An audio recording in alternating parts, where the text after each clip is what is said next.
Hi నమస్తే welcome to red TV నేను మీ ప్రత్యూష ప్రస్తుతం మనతో పాటు సీనియర్ జర్నలిస్ట్ దమ్ము బాలాజీ గారు మనతో ఉన్నారు సార్ తో మాట్లాడి మన విషయం తెలుసుకుందాం నమస్తే సార్ నమస్తే. సార్ హరిహర వీరమల్లు టైంలో మనం చూసాం అంటే ఆ సినిమాకి ఎంత నెగటివిటీ వచ్చిందో అంటే ఇటు వైఎస్ఆర్సీపీ పార్టీ వాళ్ళు కావచ్చు మొత్తం కూడా దాన్ని బాగా నెగిటివ్ చేశారు కానీ ఇప్పుడు చూస్తే మాత్రం ఓజీ సినిమా విషయంకి వస్తే అసలు వైసీపీ పార్టీ నుంచి ఎలాంటి నెగిటివిటీ లేదు ఇప్పుడు వినిపిస్తున్న వార్త ఏంటంటే జగన్మోహన్ రెడ్డి గారు ఈ సినిమాకి సంబంధించి ఎలాంటి వ్యతిరేకంగా ప్రచారాలు చేయొద్దంటూ కూడా చెప్పుకొస్తున్నారంటూ కూడా వార్తలు వస్తున్నాయి అసలు ఎందుకు సార్ అంటే జగన్ గారు ఏమైనా భయపడ్డారు చెప్పచ్చా ఖచ్చితంగా వైసీపీ దీని మీద అంత నెగిటివిటీ అయితే చేయలేదు. చేయాలని కొంతమంది ట్రై చేశారు, లేదని చెప్పలేము. ఓజీ అంటే ఒక్కసారి కూడా గెలవలేనోడు, లేకపోతే ఒంటరిగా పోటీ చేసి గెలవలేనోడు, ఇలాగంతా పెట్టారు వాళ్ళు. అట్లాగే ఇప్పుడు కూడా పోయిందంట కదా ఓజీ అని, ఓజీ మళ్ళీ జానీ అంట కదా అని ఇలాగా పోస్టులు కనబడుతున్నాయి.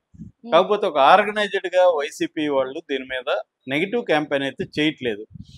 మన ఆయన అంబటి రాంబాబు కూడా ఇది సక్సెస్ కావాలని కోరుకున్నాడు. అయితే కొంత విమర్శలు అయితే ఉన్నాయి. అంటే వైలెన్స్ని ఇంత స్థాయిలో చూపించడం అవసరమా? పవన్ కళ్యాణ్ మామూలుగా ఉపన్యాసాలు ఇస్తుంటాడు, వైలెన్స్కి వ్యతిరేకమని మాట్లాడుతుంటాడు. తన దీంట్లో యూత్ని చెడగొట్టే విధంగా ఇంత దారుణమైన వైలెన్స్ అవసరమా? దాదాపు యుఏ సర్టిఫికేట్ ఇవ్వాలంటే 100 కట్లు సెన్సార్ బోర్డు చెప్పింది.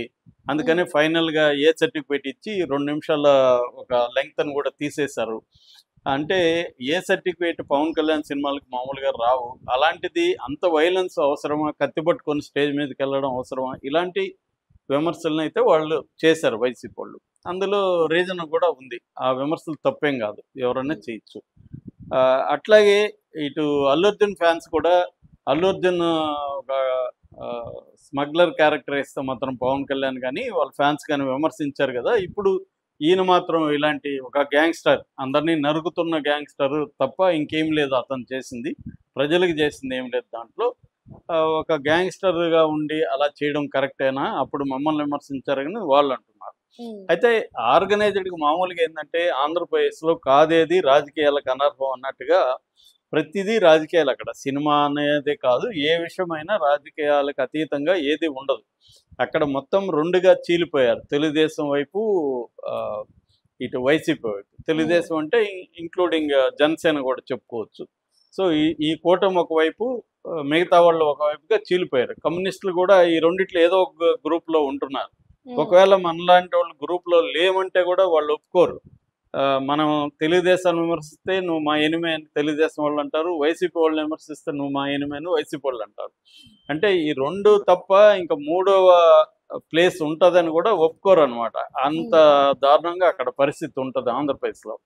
సో అందుకని హరిహర వీరమల్లికి యాంటీగా బాగా క్యాంపెయిన్ చేశారు వైసీపీ వాళ్ళు, నెగిటివ్గా చాలా పెద్ద ఎత్తున చేశారు. అయితే దీనికి వ్యతిరేకంగా మాత్రం అంత ఆర్గనైజ్డ్ క్యాంపెయిన్ అయితే నెగిటివ్ క్యాంపెయిన్ చేయలేదు. దీనికి కారణం ఏంటంటే జగన్ క్లియర్గా చెప్పాడు, పవన్ కళ్యాణ్ సినిమాల జోలికి వెళ్ళకండి అని. ఎందుకంటే పవన్ కళ్యాణ్ సినిమాల జోలికి కాకుండా అంతకుముందు కూడా ఇటు భైరవం కావచ్చు, అంతకుముందు నాని సినిమాలకు కావచ్చు, ఇలా నెగిటివ్ సినిమాల మీద, లైలా సినిమా కావచ్చు, వీటికన్నిటి మీద కూడా వాళ్ళు నెగిటివ్గా రంగంలో దిగారు. దానికి వాళ్ళ కారణం చెప్పేది ఏంటంటే మమ్మల్ని గురించి ఆ సినిమా ఫంక్షన్లో ఎందుకు మాట్లాడతారు, 11 అని మాట్లాడడం వల్లే కదా మేము చేసిందని. 11 అని మాట్లాడినా కూడా వీళ్ళు చేయకూడదు. ఎందుకంటే ఫర్ ఎగ్జాంపుల్ 30 years పృథ్వీ 11 మేకలు అనేది ఎవరికి కూడా అర్థం కాలేదు నిజానికి, వీళ్ళు చెప్పడం వల్లనే ఎక్కువ మందికి తెలిసింది. సో ఎప్పుడైనా కూడా ప్రతిపక్షం ఏం చేయాలంటే ప్రజల పక్షాన పోరాడాలి. అప్పుడు ప్రతిపక్షానికి ప్రజల్లో మద్దతు పెరుగుతుంది. అట్లా కాకుండా నువ్వు వ్యక్తిగతంగా నిన్ను తిట్టాడు కాబట్టి సినిమా వాళ్ళు తిడితే సినిమా వాళ్ళకి ఫ్యాన్స్ ఉంటారు, ప్రతి హీరోకి ఫ్యాన్స్ ఉంటారు. అనవసరంగా ఫ్యాన్స్ని దూరం చేసుకోవడం. ఇప్పుడు పవన్ కళ్యాణ్ ఫ్యాన్స్లో చాలామంది వైసీపీ అభిమానులు కూడా ఉంటారు, జగన్ అభిమానులు. పొలిటికల్గా జగన్ అభిమానిస్తారు, సినిమా పరంగా పవన్ కళ్యాణ్ అభిమానిస్తారు. అట్లాంటప్పుడు వాళ్ళు పవన్ కళ్యాణ్ని దారుణంగా తిట్టడం వల్ల దూరం అవుతారు, ఆ అభిమానులు కూడా దూరం అవుతారు. సో ఎప్పుడైనా పవన్ కళ్యాణ్ని పొలిటికల్గా వ్యతిరేకించడం వేరు, ఆయన సినిమా హీరోగా వ్యతిరేకించడం వేరు. సో రెండోది ఏంటంటే సినిమా ఇండస్ట్రీ ఆల్రెడీ సమస్యల్లో ఉంది. ప్రొడ్యూసర్లే కాకుండా సినిమాల వర్కర్స్ యూనియన్స్ అందరూ గొడవలు చేస్తున్నారు, వాళ్ళకి సమస్యలు ఉన్నాయి. అలాంటప్పుడు ఒక సినిమాని ఫ్లాప్ చేస్తే దాని ఎఫెక్ట్ మిగతా సినిమాల మీద పడుతుంది, వర్కర్స్కి ఉద్యోగాల లైవ్లీహుడ్ మీద పడుతుంది, ఇవన్నీ ఉంటాయి. అది అవసరం లేదు. దానివల్ల ఎటువంటి ప్రజలకి ఎటువంటి మేలు కూడా జరగదు. ఇప్పుడు ఈ సినిమా హిట్ అయినా ఫ్లాప్ అయినా ప్రజలకి ఏమన్నా మేలు కానీ కీడు కానీ జరుగుతుందా? ఏమీ జరగదు. కానీ సినిమా ఇండస్ట్రీలో డిపెండ్ అయిన దాదాపు 1,00,000 మంది పరోక్షంగా ప్రత్యక్షంగా డిపెండ్ అయిన ఉంటారు. వాళ్ళకి సినిమాలు హిట్ కావడం అవసరం. ఒక సినిమా హిట్గా అయితే ఎంతో ఉత్సాహంగా మరిన్ని సినిమాలు తీస్తారు. ఒక సినిమా పెద్ద సినిమాలు ఫ్లాప్ అయితే అంతే నిరుత్సాహం ఉంటుంది, భయపడతారు ప్రొడ్యూసర్లు కూడా.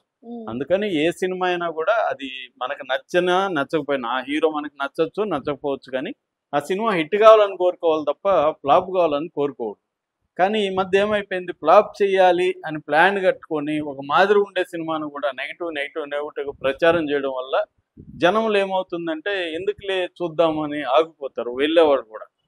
చాలా మంది రివ్యూలు చూసి లేకపోతే అభిప్రాయాలు చూసి కూడా పోతుంటారు. ఫేస్బుక్లో, ట్విట్టర్లో, ఇన్స్టాలో అభిప్రాయాలు చూసి కూడా. ఎందుకంటే ఇవాళ డబ్బులు ఖర్చు ఒక సినిమా చూడాలంటే మినిమం ఒక వ్యక్తికి 500 అయితే మినిమం అవుతుంది. సో అలాంటిది ఇద్దరు ఒకడే పోయి సినిమా చూడరు కదా, ఎవరో ఒకరు వెళ్తారు. ఇద్దరు వెళ్తే 1000 రూపాయలు మినిమం అవుతుంది. ఫ్యామిలీ నలుగురు వెళ్తే 2000 అవుతుంది. ఇలాంటి కండిషన్లో ఈ ప్రభావం అనేది పడుతుంది ఖచ్చితంగా. అంటే ఇంత డబ్బులు పెట్టి ఇప్పుడు చూడాలా?